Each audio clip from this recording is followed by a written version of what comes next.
สบายดีนะทุกคนมื้อนี้50มาหาเก็บผักนะทุกคนขึ้นเสิร์ฟแกงหน่อไม้มาเราสิไปเบิ่งโซนห้ามามีเพลอแน่เนาะเราสิมาเบิ่งกันเลย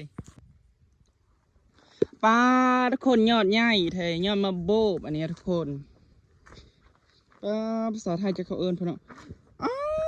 ทุกคนแต่สะอ่อนยอดใหญ่ใหญ่เบิ่งในทุกคนนี่ก็คือสวนโคห้าเองเนาะปลาเนาะงามแท้งามว่าทุกคนได้เขาเลยนะมีมาโทอีกแล้วทุกคนเอ้ยนี่ก็คือหลานของห้าวนะทุกคนเฮ้ยยังมึงดูอีทุกคนมาโทได้นะทุกคนบางแน่ย้อนมานะเป็นตาสะอ่อนป้าเนาะมีแต่ยอดยิ่งใหญ่เลยป้าทุกคนเนาะตาสะอ่อนทุกคนมีธรรมศาสตร์บ้านเฮาทุกคนนั่นนี่คณะทุกคนหลายย้อนมา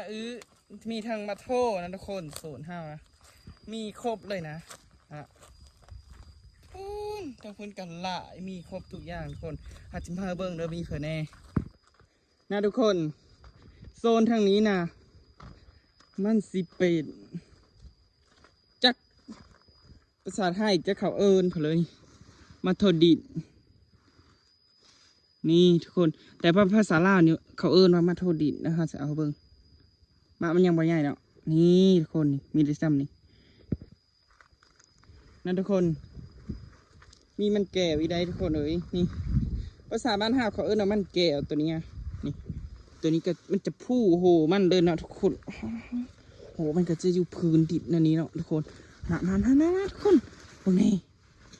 พูนขึ้นแบบนี้มีเลยทุกคนนะทุกคนโซนเท่ากับมันจะไม่มีทุกอย่างเลยทุกคนหน่อไม้นะบ่ต้องไปหาอยู่ไก่นะทุกคนหาอยู่ก็ได้กินฮะทุกคนแต่สะอ่อนนี้แหละธรรมศาสตร์บ้านเฮานะทุกคนเท่านั้นหน่อไม้นะกระซุ่มเบิ่งแต่สะอ่อนนะทุกคนเอ้ยทุกคนเอ้ยโซไลมักจะมีแต่ยอดมาโบบนะทุกคนยอดมาโบบภาษาไทยเขาเอิญเพลินเนาะแล้วก็ย้อนมานะทุกคนมาบ้านเฮาเขาเอิญจะมาอยู่ไทยเขาเอิญน่าจะฟักทองนะทุกคนนะทุกคนมีมะมันดีทุกคนเอ้ยนี่จะมาเบิ่งนี่ทุกคนนี่กำลังเยอะแยะนี่แถวอื่นก็มีทุกคนเอ้ยมันก็สิมีครบนะทุกคนพริกขี้หนูเนาะตัวนี้ก็พริกขี้หนูนี่จะไม่งามปะเลยทุกคนมันกำลังเยอะเป็ดเนาะนะทุกคนนี่ต้นมะเขือนะทุกคนเนาะทุกคนทุกคนกำลังงามเลยทุกคนนี่ก็คือแม่เฮาปลูกนะทุกคนนี่ทุกคนพักนางตู้เนาะงามทุกคนแบบปลูกกินตามธรรมชาติเลยนะทุกคนยอดระบบนะพี่ยอดระบบใหญ่ๆเลยทุกคนนะพี่นะพี่นะที่เห็นสีสลั่งนี่ก็คือยอดระบบมาเลยมื้อหน้า51คลิปแกงยอดระบบแบบแซ่บทุกคนแกงเสื้อเฮ็ดนะทุกคนเฮ็ดขี้ควายเนาะที่เขาจะเอามาเซอร์นะทุกคนนี่ก็คือมาโทนะมันคือปิดแล้วนี่เอาเกลือบ้าง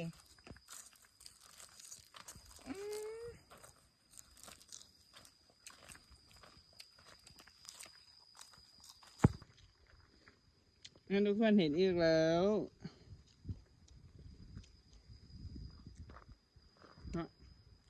วิวบรรยากาศก็คือประมาณนี้เลยทุกคนจะสะอ่อนแต่ว่ามาแต่งทุกคน ปีนี้อาจจะบ่ได้เพราะว่ามันแห้งแล้งคนมันก็เลยตายมาแตงนะทุกคนว่าแล้วแกจะกินมาเตะ